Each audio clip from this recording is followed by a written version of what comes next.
Hey, this is Dave Dubeau. Would you like to access private capital so that you can buy more properties and scale your real estate business? Then check out my brand new podcast. It's called the How to Raise Capital 101 Show. Now, the first 9 episodes are a mini course on how to raise 6 figures in a matter of weeks and 7 figures in a matter of months, even if you're starting from scratch. So you can find this new show, again, it's called the How to Raise Capital 101 Show, wherever you listen to podcasts. Or feel free to visit us at raisecapital101show.com. Hey everybody, Dave Dubeau, Property Profits Real Estate Podcast. Let me ask you a question. Are you wondering what the heck's going on with the market, where it's going to go, what's going to happen, all that kind of stuff? Is now a good time to be investing? Where should we be investing? What should we be investing in? Well, you got those questions like most of us do. You're going to want to pay very close attention to today's guest, Jason Hartman, because Jason has it dialed in when it comes to picking markets. He's been in the real estate investing business for many, many, many years. He's done thousands of transactions. He's helped hundreds and thousands of other people get into real estate investing and do it successfully. He's helped people buy properties in the right markets. So Jason, glad to have you on the show. Dave, it's great to be here. All right, my friend. So we got a lot of turmoil going on in the market, in the world at the time that we're recording this podcast episode. What's your take on things when it comes to where's the market heading? Is there really even a way to say the market? Because there's so many different markets within the United States, within North America. What are your thoughts on this? Well, that's a good point that you raised, Dave. There's an old saying in real estate, all real estate is local, and that is most definitely true. There is no such thing as a national market in a country as large and diverse as the United States. Yeah. But for the purpose of discussion and statistics and time and brevity, we're just going to look at things nationally today because we will not have time to drill down. Market by market. There are almost 400 MSAs in the country. There are over 3,100 counties. There are over 9,000 cities. It's a huge country, right? So there's a lot of local markets. But I think your audience will be very interested in what I have to share in terms of what's going on nationally, and they might be pretty surprised at what I'm going to share today. Well, perfect. Well, let's jump right in. So show us what you've come up with as the big picture of what's going on nationally with the real estate market. Yeah, so, everybody's extremely concerned about the interest rates going up. Obviously, housing prices have risen dramatically over the last couple of years. And I just want everybody to remember, Dave, that during the COVID times, when that started, everybody thought that was the end of the world. All of the real estate investor friends of mine were having this same conversation. They say, I've got lots of cash. I've got lots of dry powder. I'm not going to make the mistakes I made during the Great Recession, 14 years or 12 to 14 years ago, depending on how you count. Yeah. I'm ready this time. By the end of the year, there's going to be a bloodbath. There's going to be deals galore. I'm going to scoop up everything. Yeah. And the complete opposite happened. Yeah, all of our crystal balls kind of cracked at that time. That's for sure. Well, just for the record, that was never my crystal ball. Well, there you I go. never thought that was going to happen. Nice. But some did, obviously, and they had good reasons to think that, given the reference point then was the Spanish flu, and so none of us knew, right? None of us really knew. Right. But we found out that COVID was just a really bad case of the flu, mostly, right? And the powers that be that want to control the world and control us, they had their message and had their objectives. But what we see now with interest rates having been historically low, literally the lowest they were in 5,000 years, we saw a market that just got lit on fire. And I'm very critical of the Federal Reserve for not raising rates sooner. They should have done it much sooner. They should have never let the economy run so hot like they did. And they should have raised them more gradually. They didn't. Here we are. And so now they're shocking the system. And it's pretty sudden. So the next couple of months are going to be a key time in understanding what is going on. But here's what might surprise people, and that is that real estate's really quite a bit cheaper than people think, believe it or not. I know that may sound like an incredible statement. And remember, nobody really buys a house on the price of the house. They buy it on the payment of the house. Okay. And so this is a chart from the St. Louis Federal Reserve, and it just basically shows mortgage debt service payments as a percentage of disposable income. And it's pretty amazing, right? The mortgage debt was extremely low during just when the COVID lockdowns, the first round of them lifted, and interest rates were incredibly low, and prices had not really had their run yet. So that was the time when that burden was the lowest. But now it's actually still pretty low. It's not the lowest it's been, but it's still pretty low. Now, you might notice that on this chart, I have whited out.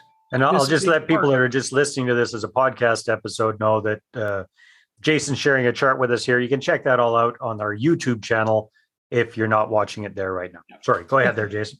And by the way, just for your listeners, these slides and a whole bunch of other slides of mine from prior speaking engagements and so forth are available at jasonhartman.com/slides. Perfect. So they can get graphs and charts until their heart's content. We'll put that in the show notes as well. Hundreds of slides. Okay. Excellent. Thank you.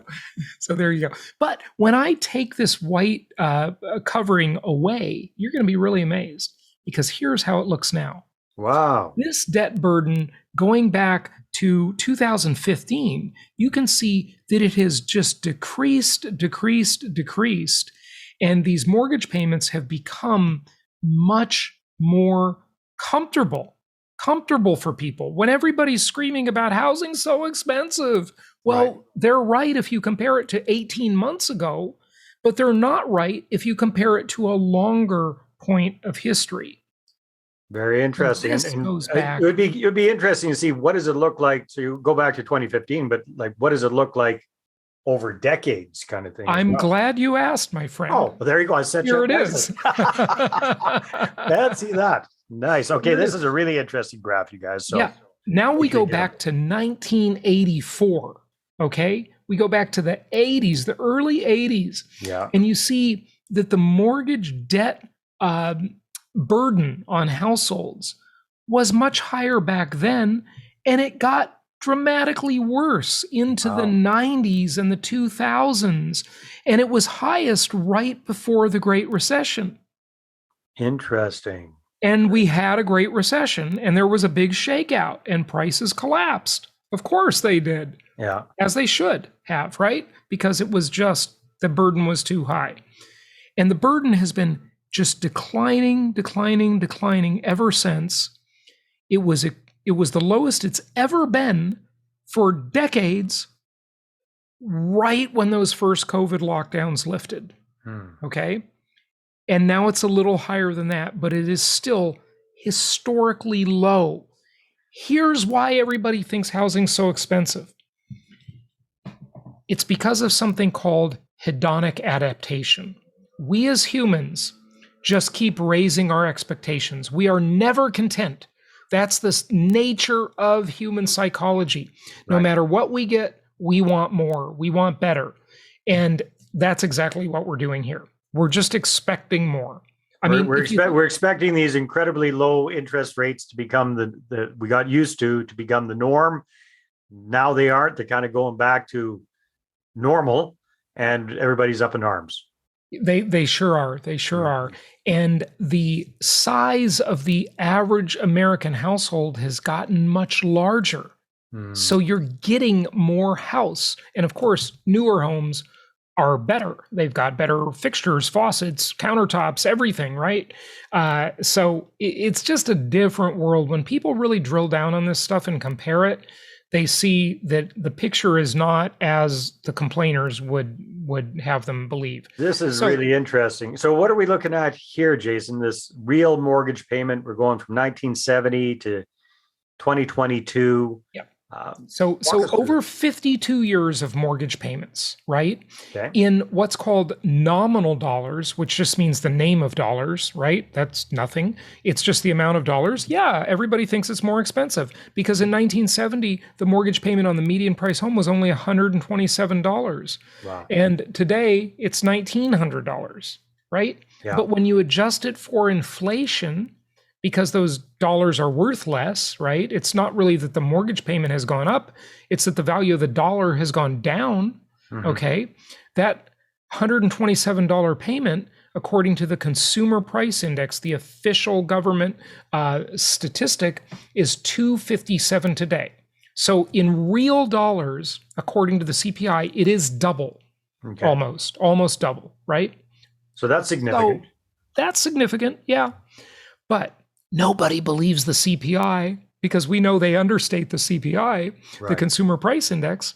So there's a website you might be aware of, you probably are, it's called shadowstats.com. And I interviewed the founder, John Williams, on my podcast. And what ShadowStats does is they simply use the old way the government used to calculate the Consumer Price Index. Okay. What happened is we had tremendous inflation in the 1970s and into the early 80s until our Federal Reserve Chair, as Reagan was president, Paul Volcker, broke the back of inflation by raising interest rates to enormous levels. And it was very painful. I'm hoping Jerome Powell, our current Fed chair, does not think he's Paul Volcker.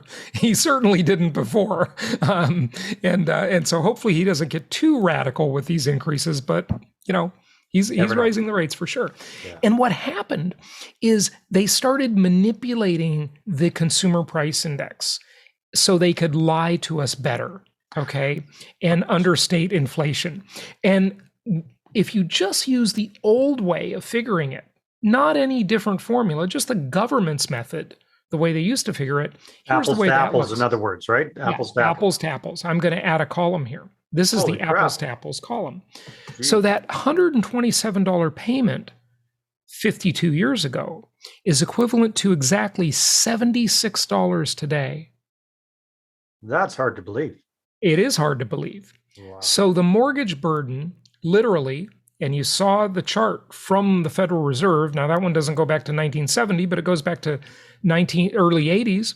And in 1980, it was 241. That was when we had really high interest rates and we had high inflation coming into that, right? Yeah. So I know that's a little hard for people to believe, right? But that's the government's own methodology. So basically, if I'm understanding this right, and forgive me if I'm not, Jason, but what the chart's showing is back in 1970, the mortgage payment for an average house was $127 in $1970, right? Yeah. Fast forward to today, and using the same numbers that the government used to use to calculate the price index, it's actually the equivalent of $76 back in 1970. So our $1,900 mortgage payment today is the equivalent of $76 back in 1970. Is that what I'm understanding? Yes. If you had the dollar with the same value it had 52 years ago, and you paid your mortgage payment today, you would only be paying the equivalent of $76. Wow. Yeah. So $1,900 today is the equivalent of $76 back in 1970. That's what I'm... By the way, they used to calculate the consumer price index until around 1980 when they started manipulating it. Oh. But if you don't want to go by that, then go by the actual consumer price index, and it's 257 today. Right. Okay. So it just depends which way you look at it. Wow, that's another fantastic idea. Hold on to that thought for a sec. We'll be right back. Now, are you a real estate investor who's run out of cash or credit to grow your portfolio? Are you looking to grow your portfolio using other people's money and raising capital? Well, I want to show you how to raise 6 figures or more in 6 weeks or less at my upcoming Investor Attraction Workshop.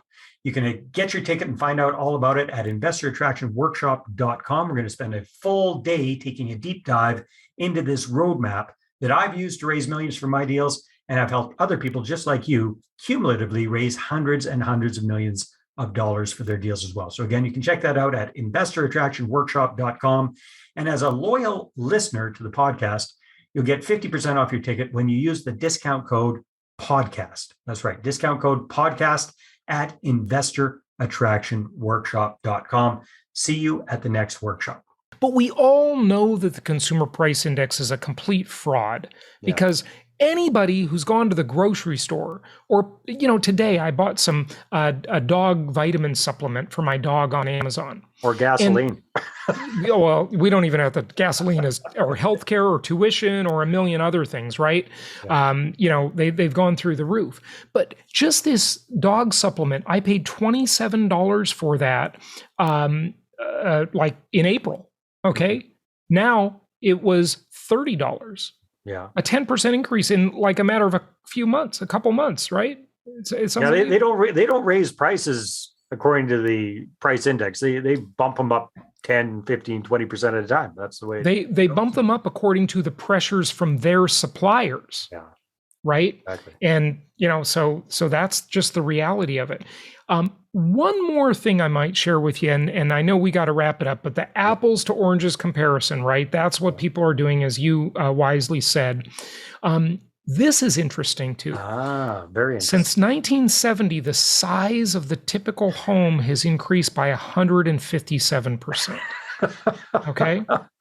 It's not apples to apples. Right? Definitely not. No, I've seen that. I remember my friends' homes when I was a kid, hanging out with them, and then what the average house looks like today, it's like a mansion compared to what I grew up in back in the day. Exactly. The typical homes back then had only one bathroom. Yeah. Okay, not 2 or 3 or 4. Like my house now has 4 bathrooms. Okay, I mean, it's just a whole different thing. We had crappy linoleum countertops that were avocado green. We just certainly like the bathtub. Yeah. Yeah. I mean, it's the houses are just completely different. Okay. And look, if you don't believe this, just go look at a 1970 house. And the first thing you're going to say is, if I buy this, I got to totally remodel it. Yeah. Okay. Because it's unacceptable to you. Right. And it had low ceilings and everything's totally different. Right. But here's what this chart tells us. And of course, I know some people are only listening on audio, so we'll try and explain it. We went over the mortgage payment in real dollars. Okay. Right. And here we've got the interest rates. In 1970, it was 7.38%. By 1990, 15%. It went even higher than that into the 80s. Yeah. And now we're looking at about 6%. Okay. But the average square footage was 1,500 square feet in 1970. Today, it's 2,356 square feet. Mind you, also, a lot of houses back then just had carports. Mm-hmm. Now, can you imagine buying a brand new house that's 2,300 square feet without a 2-car garage? No, not at all. Every one of them has it with a garage door opener and everything else. When I was a kid, we didn't have a garage door opener. Exactly. I remember picking up that door myself, right? It's just a whole different world.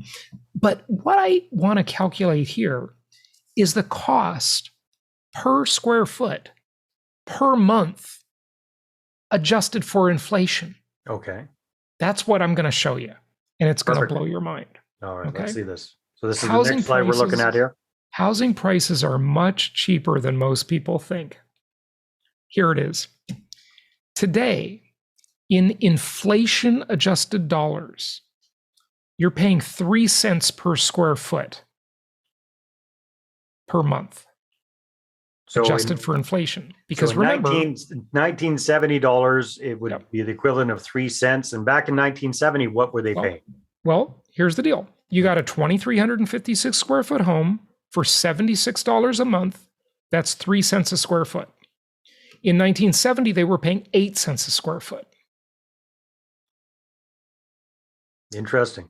Yeah. Now, a year ago, 1980 was much higher. 14 cents a square foot. Yeah, much higher. But a year ago, and 2 years ago, and 3 years ago, and 12 years ago in 2010, when the market was really cheap, you were paying 2 cents a foot. So it was 33% less than today. So it is more expensive than it was 12 years ago, 1 year ago, and 2 years ago. It's definitely more expensive. It's about a third more expensive now. But historically, over a longer time, 20 years ago, it was 4 cents a foot, so it was more expensive. 7 cents a foot in 1990, 14 cents in 1980, and 8 cents back to 1970. Very interesting. Isn't that interesting that when you think of this properly, when you really drill down on this stuff, housing is much cheaper than most people think. Now, what's your big message to people that are freaked out about the current situation and wondering, is it a good time to be buying? Are the interest rates going to go crazy, or is the market going to crash? I mean, it's good to see the stats and where things were at, but still, well, if you look at what happened 12 years ago, you know what hit the fan. Right. But remember, the houses were much more expensive back then. They were. We illustrated that. So if I'm hearing you right, then Jason, you're not so concerned about a great correction again now, because you think the affordability is still really there if we really take. The affordability is much better than it was before the Great Recession. Now, since we've had this interest rate spike, we've definitely seen housing inventory increase. I can share some inventory numbers with you. I think that's one of the most important things to look at, because inventory tells the picture. Think of it like a sink, right? The faucet on the sink is the new listings coming into the market. The existing water that's in the sink is what's already on the market, and the drain is the absorption rate. That's the buyers that are buying the properties. Okay.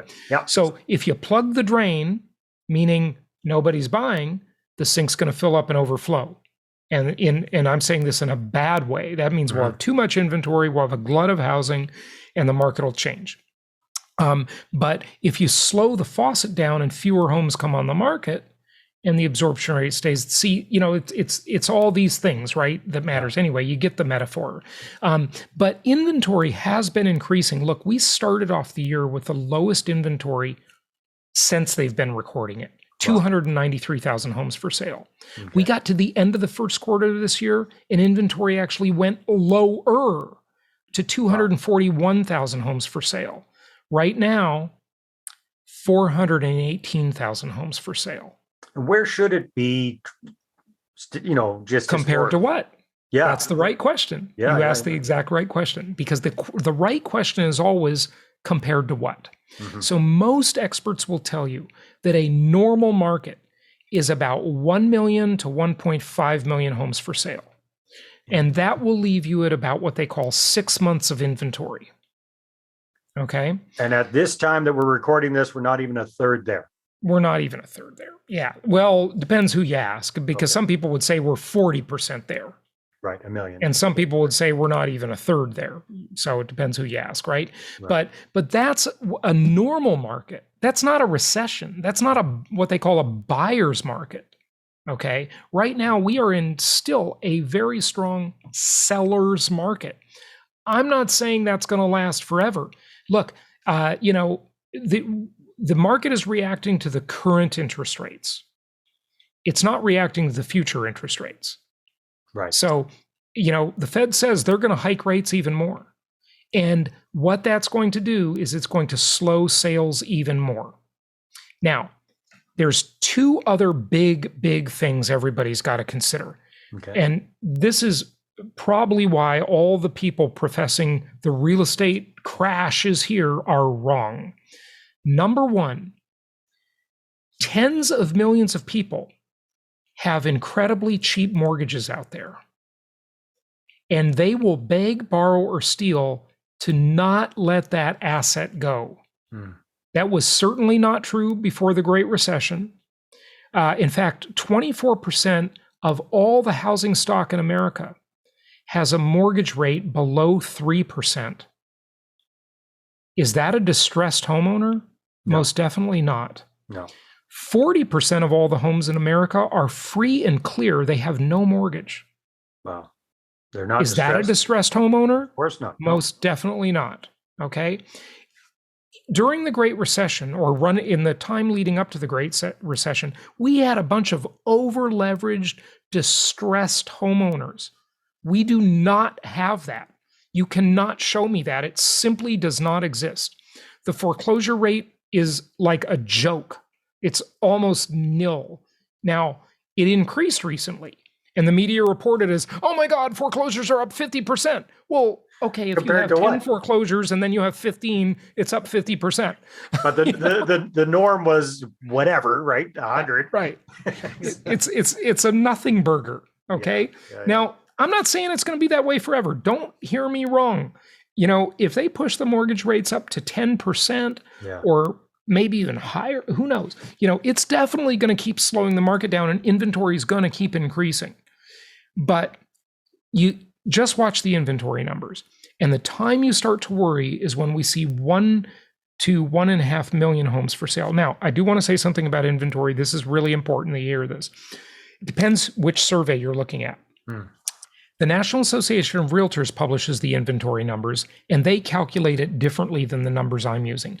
I'm using Altos numbers. I like them better because those numbers I gave you are strictly homes that are listed for sale that you can buy today. NAR includes all the pending sales and all the contingent sales, and they call that for sale. I think that's wrong. I don't like the way they do it. But regardless of which one you like, just be consistent in the one you look at.